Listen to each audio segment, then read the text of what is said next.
काही दिवसापूर्वी राज्याचे विरोधी पक्षनेते विजय वडेट्टीवार यांनी नागपूरमधूनच असं म्हटलं होतं की राहुल गांधी क्वालिफाईड नेता आहे पण उत्तम वक्ता होऊ शकत नाही.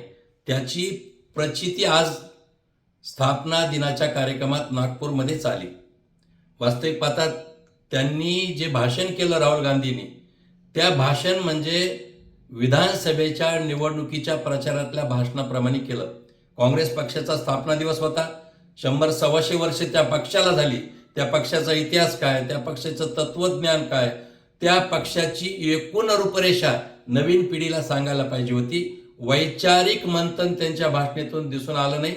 मागच्या 10 वर्षापासून ते नरेंद्रजी मोदी यांच्या नावाने जिथं जाईल तिथं बॉम्बा मारतात.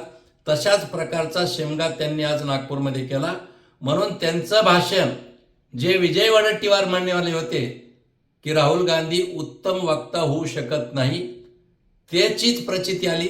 तेच खरं आहे असं म्हणायला हरकत नाही.